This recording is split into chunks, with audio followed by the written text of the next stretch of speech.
Hey guys, we're doing something different today. This is the first time I'm interviewing somebody on this YouTube channel. Father Cristino Bouvette from the Calgary Diocese and I have an unscripted conversation about should we take the COVID vaccine. I hope you're blessed by this conversation. Maybe it'd be useful for the audience to know, how did we first connect? Because I think you have some insights into that. Your memory's better than mine. Well, I hope I'm not just making all of this up, but the recollection that I have is that you were still working with the organization that you founded, Face to Face Ministries, and you came out to lead a retreat, a youth retreat at Our Lady of Victory Camp up in central Alberta there. Yes. When I was a seminarian. And I think I had an opportunity to be there in the summer, and that's how we were first introduced. And I had already known your brother.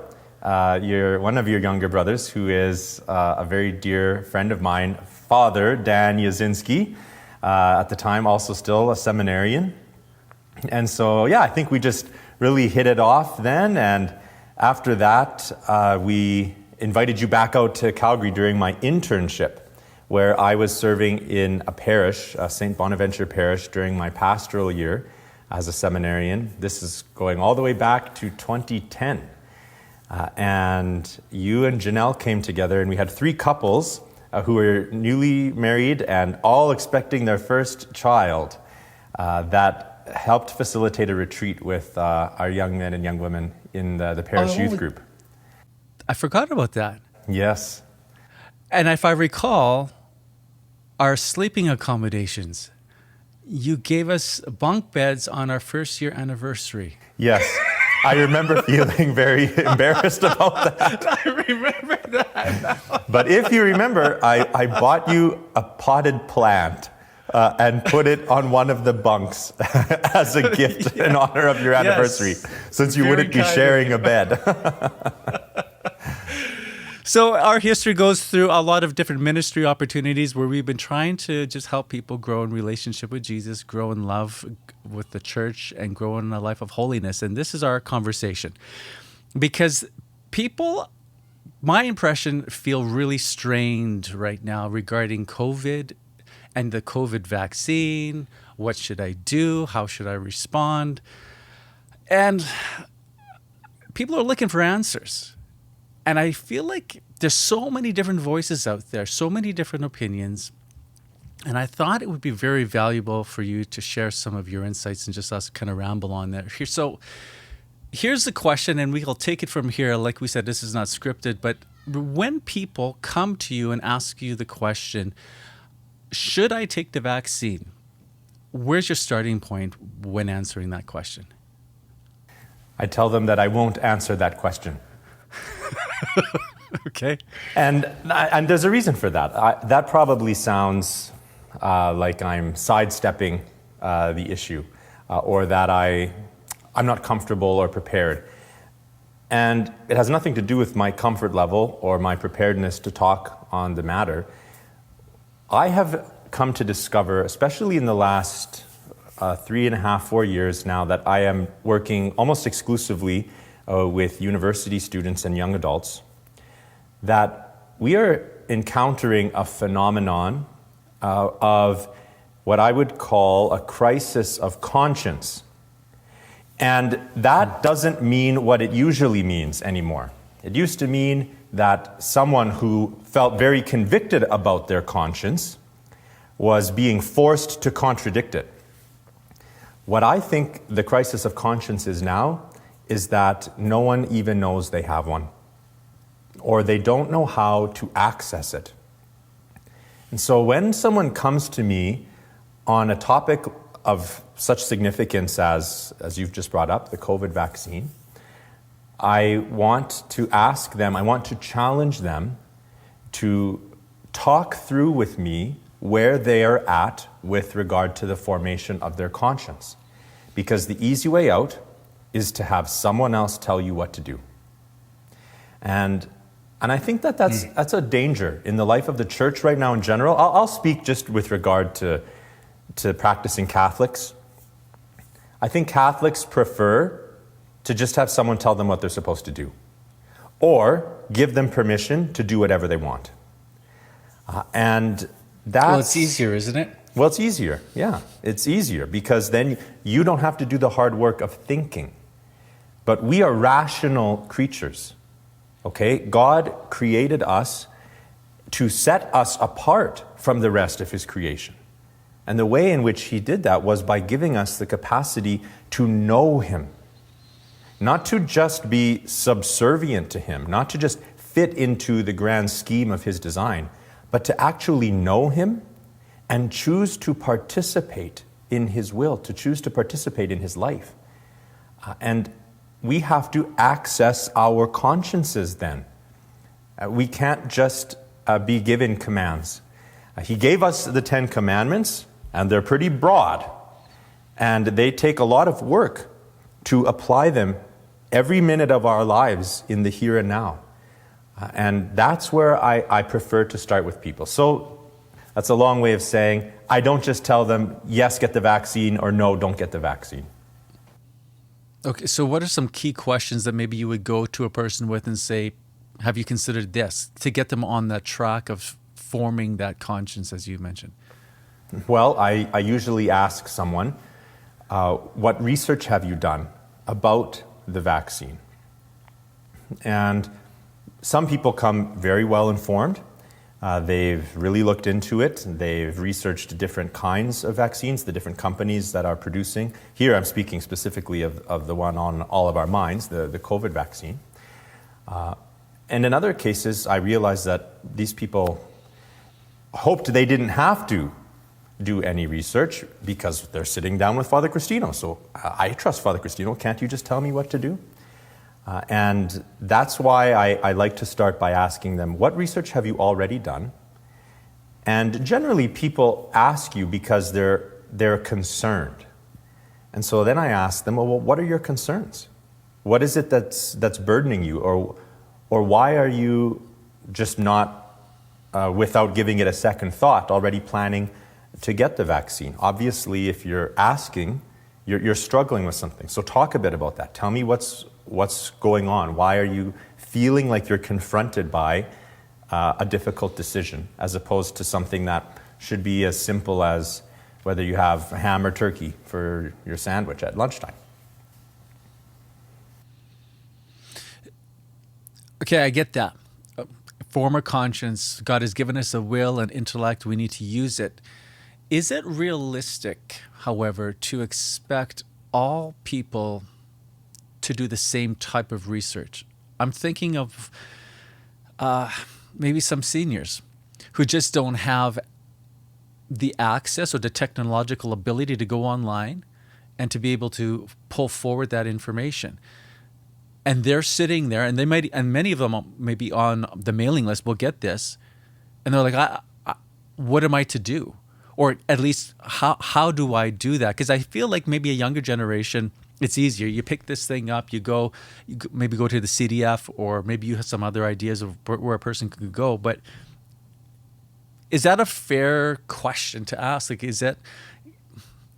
should we expect everyone to do the same level of research into this issue? And can they? Well, I think it's obvious what you're saying is true, that not everyone will have the same access to information or even necessarily the same capacity to undertake that kind of research. But when I talk about research, I'm also not talking about it in the academic sense of the term, where you have to go and find some kind of online medical journals in order for you to consult. I think we seem to be forgetting that when we are living in a state of sanctifying grace, by virtue of our baptism, we believe God is dwelling in us, that the Blessed Trinity has come to reside in our hearts and our souls. And so when we need to make an important decision, we cannot underestimate the value of first starting with prayer. Prayer should be considered part of our research, if I can call it that. This is a question of some discernment, because if it wasn't, you wouldn't be bothered by it. And if you're bothered by it, you should be evaluating, why are you bothered? And this is to the second point that you made. I think the problem with getting to do any kind of effective research is it's hard to know anymore what is a trusted and reliable source of information. Because we have this modern phenomenon of not struggling to access information, we have an overabundance of information. You can't turn off the tap anymore. It comes flying at you constantly.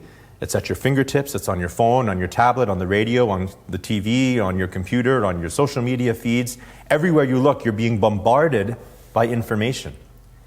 And so it takes us back to what I said before about this being a matter of discernment, right? Our tradition talks about the discernment of spirits, that we need to be listening to the voice of the Holy Spirit when we are making any kind of important decision. And why am I unsettled? Well, maybe it's because I'm hearing contradictory or conflicting information everywhere I turn. Well, if that's the case, then that's a good sign to take a step back and say, okay, well, then I'm not going to make a decision right now because I can't seem to access information that is making it possible for me to move forward with peace. Everyone can do that. Right. Okay. So here's the awkward thing. Okay. When someone comes to you and says, should I take the vaccine? You point them and you guide them through a process of trying to form their conscience, to make a decision, to ask them what research have they done. Wonderful. But here's the awkward thing, Father. The Pope hasn't done that. Our Holy Father, in a recent interview on July 10th with an Italian news agency, said, I believe that morally everyone must take the vaccine. It's the moral choice because it's about your life, but also about the life of others. That's a very different approach than what you're suggesting. And so in some Catholics' minds, it's a done deal. Well, the Pope has said it, so do I even have freedom then not to take it? It almost implies that we're being irresponsible if we don't take the vaccine. So there's this tension, and I don't know how else to explain it, but just to say it seems clear that Pope Francis wants people to take the vaccine. Yes, that's very clear. How do we respond to that? To be a good Catholic, does that mean we need to take the vaccine? Well, I ask, first of all, the question, wherever there is inconsistency, there is a problem. Because if there's inconsistency, then there's at least the opening, if not the outright accomplishment of irrationality. The hallmark sign that something is acting contrary to reason is that there is inconsistency. Now, don't get me wrong, okay, I am not calling the Pope irrational. I'm not saying anything about the Pope. I can't. What can I say about him? He says what he says. And this is part of the problem. Just because someone says something, what does that mean? It's the exact same thing as the person coming to me and saying, Father Cristino, you tell me. The Pope is not your conscience. There's something very interesting going on here. Blessed, or now Saint John Henry Cardinal Newman, he referred to the conscience as the aboriginal vicar of Christ. What is he getting at there? He is saying to us that the voice of Christ is first encountered and heard in the absolute first instance of the rational soul, in our conscience. We call the Pope the vicar of Christ on earth, and so he is. But he is not the lone and exclusive arbiter of all truth. There's a reason we call him the vicar of Christ. I have also this title. I'm called the Vicar for Vocations and Young Adults. All that means is I'm the guy representing the person who actually is concerned about this. The church has one voice of truth, Jesus Christ. Jesus Christ is the head of the church. And the Pope is his vicar because he's not the head. That's our ecclesiology. That's our theology. That is not at all to diminish the role. It is essential. It is what preserves our unity. But because the Pope opened his mouth, now that means truth has spoken and nothing else can be asked or questioned. That's not what we have ever believed. But I will say this. For a long time, many Catholics who desire to be sincere and authentic practicers of the Catholic faith did kind of operate under that assumption. If JP2, our beloved St. John Paul the Great, or Pope Benedict XVI said it, well, then I guess it's true. So what is there left to talk about? I think we set ourselves into a bit of a problem adopting that mentality if we stopped trying to wrestle with the things that they spoke about, not to contradict them, not to oppose them, but we got lazy. And I don't think Pope Francis would want us to be lazy either. In fact, Pope Francis has regularly commented upon the role of conscience. And unfortunately, I don't know how else to put this, but there is an inconsistency between what the Pope says on his own steam sometimes and what the official organs of the structure that he is in charge of, namely the teaching offices of the Vatican. The Vatican bulletin that came out from the Congregation for the Doctrine of the Faith before the Pope made that statement made it explicitly clear that people must be free to refuse the vaccine because it is a matter of conscience. That was explicitly stated. Well, then the Pope came and said he thinks everyone should get it. Well, with all due respect to the Pope, that's just his opinion. And it's actually not even possible to apply because the experts have given us a whole list of people who aren't supposed to get the vaccine. People who are immune compromised, pregnant women. We don't know yet the status of people who have already had COVID-19, whether they should be getting the vaccine or not. There isn't a blanket answer to this question. It's the experts themselves who are telling us that. So for the Pope to come along and say it, that's fine, it's his opinion.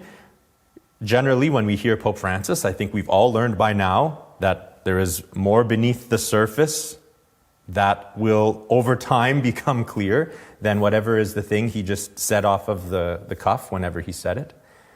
But I can't stop coming back to this issue of not relativism. The access of our conscience is not relativism, where you just get to choose and do whatever you want because it's your truth. It means that there is a truth, the truth, and I have the responsibility to align my conscience with that truth. And that means sometimes we will make mistakes and we will fail, and then we have to make just restitution if possible. We have to repent if we have sinned. We have to be open to correction. But we have to make the decision, and then we have to answer for it.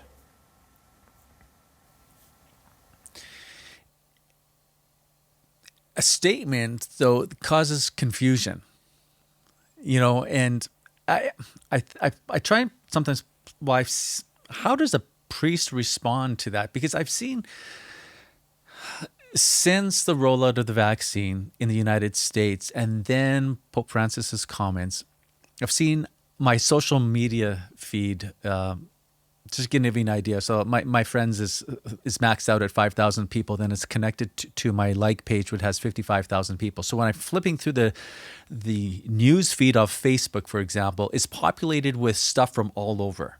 It's just not local to our area, but it's all over. So what I've noticed since that point was I believe sincere priests who are trying to do good for the people that they serve, they obviously truly believe that the vaccine is a good thing to get, at least for some people, because they're taking selfies of themselves, getting the shot.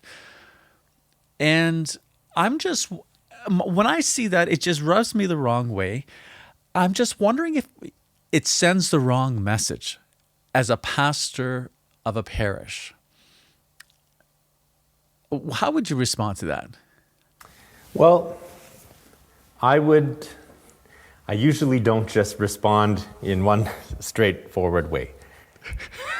If you haven't noticed that yet. You like to set the foundation, give the rational thinking, and lead it up, lead us up there, which is fine. And that's why it's good to talk to you. Well, and that's why we're having this conversation. This is what's missing. Okay, a selfie isn't a conversation. When you post your comments on social media and then they get removed or they get fact-checked, that's not a conversation. Conversation means there needs to be room to say erroneous things so that you can be corrected. Okay? That's why I am cautious about just throwing out the first thing that comes to mind, because it can lead to more confusion. But the bottom line is sometimes there's just already confusion there. Right? This is happening in the church right now. People complain about something that someone says that they know will upset somebody else, and they call that a cause of division. I said, well, I don't know. Maybe I'm living in some la-la land, but if you can't already see division all over the place, everywhere around you, and you think I just caused a division, we are blind then. Okay? It's everywhere. The way we heal that division, the way we heal the confusion, is by being who we were made to be, which is rational creatures, and we communicate our rationality through our speech. We talk. That's what we do. We talk.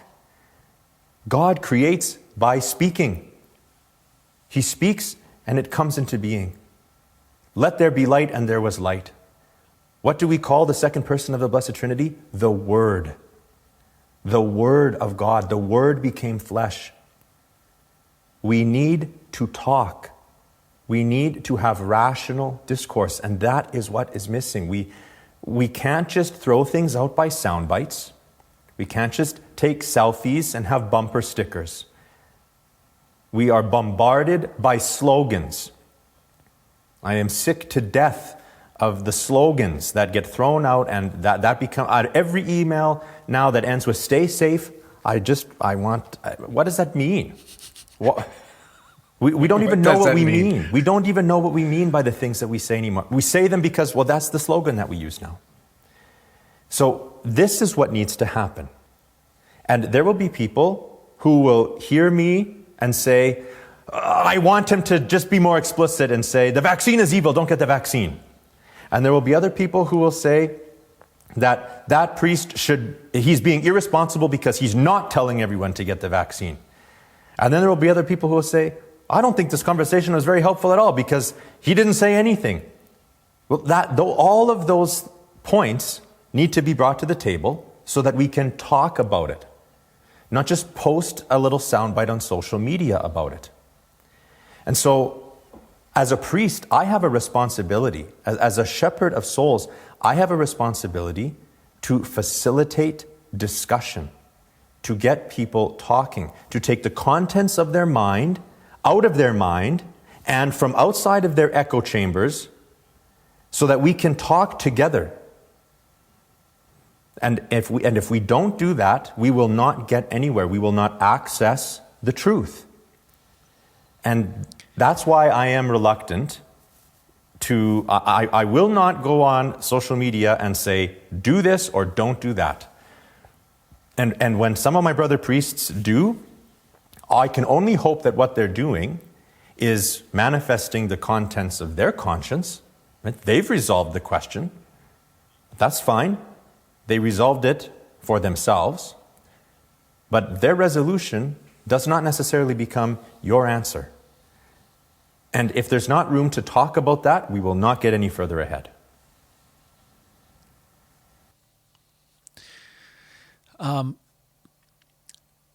Practically speaking, how or where would you encourage someone to go to start forming that conscience to make good decisions regarding should they get the vaccine or not? Like, what are some good starting points? First, look for the opposite opinion of what you're inclined to believe. So if you think, oh, this vaccine is bogus, then go and start looking for information that answers all of the myths about the vaccine. Read something, ask some professional who you think has something intelligent to say. This is part of what I have done, okay? So I'll share with you a little bit of my own research. I will tell you, my gut instinct when I heard about this vaccine was, this is no good. Now, this was before I knew anything else about the ethical questions that were surrounding the manner in which it was tested and whether or not aborted fetal stem cell lines were used. And my gut instinct was, this is not good. We allegedly discovered this virus in February, and in December we have a vaccine. I just said, that's, to me, way too fast. Then I found an article online with the title, "Do you think the vaccine was made too fast? Here's a few reasons why it wasn't." So, okay, I'm going to read it. And there were some very interesting things in there that had to do with access to funding and cutting bureaucracy and getting around red tape and the entire world all wanting to get it at the same time, and so everyone came together. And I can't dispute any of those things. All of those things made sense.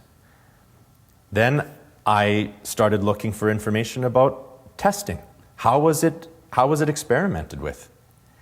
And maybe I'm mistaken, maybe I looked in the wrong place, but I was alarmed to discover that it never was brought to animal testing. And I said, okay, well, now I'm back to being a little bit nervous again. Well, I'll tell you the truth. At this very moment, I'm still doing my research. I'm still asking questions. I had never heard of mRNA. I didn't know what that meant.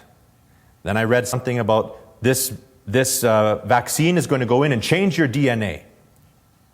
And right away I said, that doesn't make sense because DNA is not RNA. But that's all I know. I don't know anything other than that.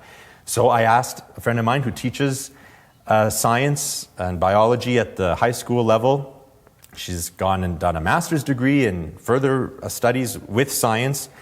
And I asked her if she could just explain to me, what does this mean? And so she just walked me through, how does it work? What does it mean? What does it not mean? And I felt very enlightened after that. And occasionally I'd hear people start commenting about, mRNA this. And I'd say, well, actually, that's not my understanding. I actually think what it does is do this. But now I'll tell you another experience I've had, which is talking to other people, physicians, scientists, people involved in research at the university. I work with universities now. And I'm regularly met with a response to some of my questions that says, well, we don't have data on that yet. Okay, that's a totally fair and understandable answer. If you don't have data, you can't just make it up. But that answer points to something else.